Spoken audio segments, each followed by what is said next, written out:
વેકરિયા પરિવારનું સ્નેહ મિલન અમદાવાદ મુકામે જ્યારે યોજાવા જઈ રહ્યું હોય ત્યારે તમામ પરિવારજનોની મારી હૃદયપૂર્વકની શુભકામના પાઠવું છું.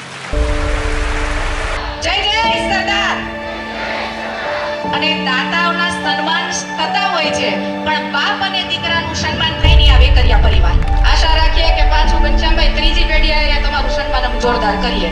પ્રથમ શ્રમો લગ્નના દાતા એવા લક્ષ્મણભાઈ, અને જેને તમે અમદાવાદમાં બધા લક્ષ્મણ દાદા તરીકે કહો છો, એટલે ઋષિભાઈ કોઈ ચિંતા કરવાની જરૂર નથી. દાદાના દરબારમાં જઈને બેસી જવાય. ત્યાં બેસી જાય એટલે દાદા આશીર્વાદ આપે ના આપે એટલે એ આશીર્વાદનો અમદાવાદે ફાયદો લેવો.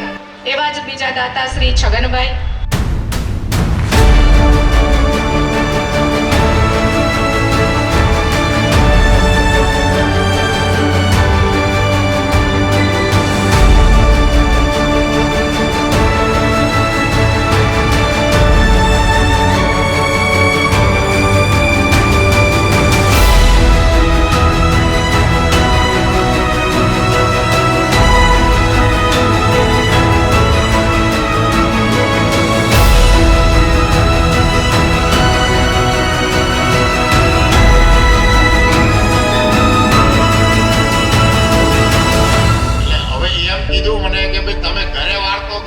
એમ કરો એટલે આ ઘર છે, આ પરિવાર છે અને દરેક સભ્ય ઘર સમાન જ ગણું છું, એટલે એની એ રીતે જ વાત કરવાની ગણતરી કરું છું.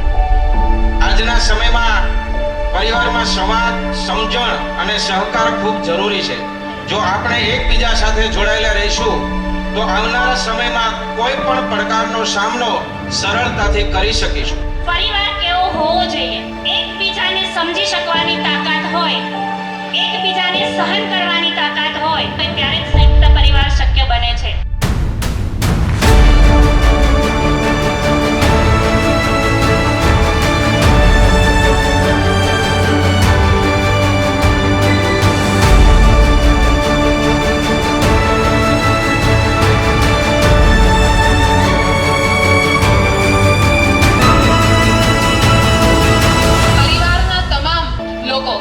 કેટલા લોકો આજે ખુશ છે? જેને એવું લાગે છે કે તેઓ આજે ખરેખર ખુશ છે, તે પોતાનો હાથ ઊંચો કરી બતાવે. ગ્રેટ.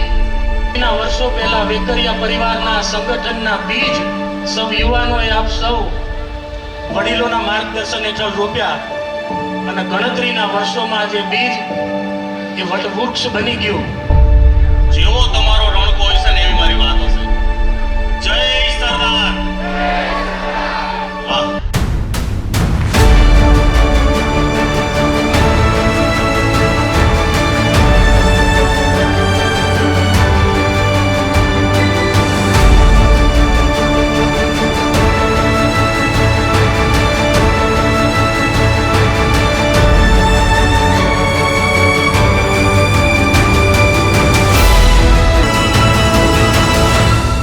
સ્નેહ મિલન અને બીજો સમૂહ લગ્ન, જેની તારીખ 3/1/2027 અને રવિવાર જે નક્કી કરવામાં આવી છે, આવા મિલન આપણા સંબંધોને વધુ મજબૂત બનાવશે.